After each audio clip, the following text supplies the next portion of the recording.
ಗುರ್ಲಾಪುರದೊಳಗ ಹೋರಾಟ ನಡೆದರ ಸನ್ಮಾನ್ಯ ಹಿರಿಯ ಸಚಿವರು ಎಚ್.ಕೆ. ಪಾಟೀಲ್ ಬಂದು ಕುಂತ್ರ ವಾಪಸ್ ಕಳಿಸಿವೆ.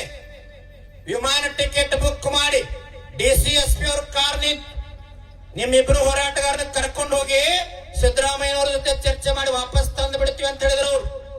ನಾವು ಬರಂಗಿಲ್ಲ, ನಾವು ರೋಡ್ ಮ್ಯಾಗ ಕುಂತೀವಿ, ನಾವು ಓಟ್ ಹಾಕಿ ಸರ್ಕಾರ ತಂದೇವಿ.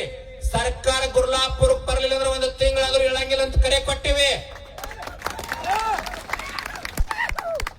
ಇದೇ ನಿಮ್ಮ ಶಿವಾನಂದ ಪಾಟೀಲ್ ಸಕ್ರಿಯ ಸಚಿವರು ಮೊದಲನೇ ಸಾರಿ ಬಂದ್ರು. 7 ದಿನ ಬರಕ್ಕಾಗಲಿಲ್ಲ. ಬೆಳಗಾಂ ಜಿಲ್ಲೆ ಕೆಲವು ರಾಜಕಾರಣಿಗಳ ದುರಹಂಕಾರದ ವರ್ತನೆಯಿಂದ ಶಿವಾನಂದ ಪಾಟೀಲ್ ಬರಲಿಲ್ಲ. ನೇರವಾಗಿ ಬೈದೀವಿ. ಥರ್ಮಾಕೋಲ್ ಮಾಡಿ ಸುಟ್ಟ ತುಪ್ಪ ಅವಳಿಗೆ ತಿಂದು ಪುಣ್ಯತಿಥಿ ಮಾಡಿದ್ವಿ. 7ನೇ ದಿವಸಕ್ಕೆ ಬಂದ್ರು. ನಾವು ಹೇಳೋರಲ್ಲ, ಮಾಡಿ ತೋರಿಸೋರದೀವಿ. 1987 ಪ್ರೊಫೆಸರ್ ನಂಜುಂಡಸ್ವಾಮಿ ಅವರು ಏನು ತತ್ವ ಚಿಂತನೆ ಹಾಕ್ಯಾರಲ್ಲ, ಆ ತತ್ವ ಚಿಂತನೆ ಒಳಗೆ ರೈತ ಸಂಘ ನಡೆದದ. ಯಾರನ್ನು ಬಿಟ್ಟಿಲ್ಲ. ಯಾವ ರಾಜಕಾರಣಿ ನಮಗೆ ಸಂಬಂಧ ಇಲ್ಲ, ಯಾವ ಪಕ್ಷ ನಮಗೆ ಸಂಬಂಧ ಇಲ್ಲ. ಯಾವಾಗ ಶಿವಾನಂದ ಪಾಟೀಲ್ 7ನೇ ದಿವಸಕ್ಕೆ ಬಂದ್ರಲ್ಲ, ಹಿಂಗ ಕೆಬ್ಬಣದ ಸ್ಟೇಜ್ ಕೈ ಹಿಡಿದ್ರ ಗಡ ಗಡ ಗಡ ಗಡ ಕೈ ನಡಿಗದ. 10 ಲಕ್ಷ ರೈತರನ್ನು ನೋಡಿ ಸಕ್ರಿಯ ಸಚಿವರು ಏನ್ ಕೇಳಿದ್ರಂದ್ರ, ನಾನು 7 ದಿವಸ ಬರ್ಲಿಕ್ಕೆ ಲೇಟ್ ಆಗ್ಯದ, ನಿಮ್ಮೆಲ್ಲರ ಪಾದಕ್ಕೆ ಬಿದ್ದ ಕ್ಷಮಾ ಕೇಳ್ತೇನೆ ಅಂತ ಕೇಳಿದ್ರು.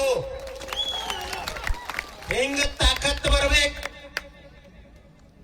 ನೀವು ರಾಜಕಾರಣ ಬಂದಾಗ ಯಾವ್ದಾರ ಬಿಜೆಪಿ ಹಾಕೋರಿ, ಕಾಂಗ್ರೆಸ್ ಹಾಕೋರಿ, ಜೆಡಿಎಸ್ ಹಾಕೋರಿ, ಯಾವಾಗಾರ ಹಾಕೋರಿ. ಕಡೆ ರೈತ ಅಂತ ಬಂದಾಗ, ನೀರಾವರಿ ಅಂತ ಬಂದಾಗ, ಫ್ಯಾಕ್ಟರಿ ಅಂತ ಬಂದಾಗ, ಸಕ್ರಿ ರೇಟ್ ಅಂತ ಬಂದಾಗ, ಕಬ್ಬಿನ ಬಿಲ್ ಅಂತ ಬಂದಾಗ ನೀವೆಲ್ಲ ಒಕ್ಕಟ್ಟಾಗಬೇಕು. ಯಾವಾಗ ಒಕ್ಕಟ್ಟಾಗ್ತೀರಿ ಸರ್ಕಾರ ತಲಿವಾಗ್ತದ. ನಾವೇನು ಮಾಡಕತ್ತೀವಿ ಅಂತಂದ್ರ ಯಾವ್ದಾರ MLA ಇಲ್ಲಿ ನೋಡ್ರಿಪ್ಪ, ಇಲ್ಲೆಲ್ಲ ಕೂತೀರಿ. ಮುದ್ದೇಬಿಹಾಳ್ ನಾಗರ ಬೆಟ್ಟದ. ಇದೇನು ಬಿಜೆಪಿ ವೇದಿಕೆ ಅಲ್ಲ, ಕಾಂಗ್ರೆಸ್ ವೇದಿಕೆ ಅಲ್ಲ, ಜೆಡಿಎಸ್ ಅಲ್ಲ. ಸಮಸ್ತ 31 ಜಿಲ್ಲೆಗಳ ಅನ್ನದಾತರ ರೈತನ ವೇದಿಕೆ ಅದ. ಶಾಸಕರು ಬರ್ಬೇಕಾಗಿತ್ತಲ್ಲ, ಯಾಕೆ ಬರ್ಲಿಲ್ಲ? ನೀವೆಲ್ಲ ಓಟ್ ಹಾಕಿಲ್ಲ ಅವ್ರಿಗೆ.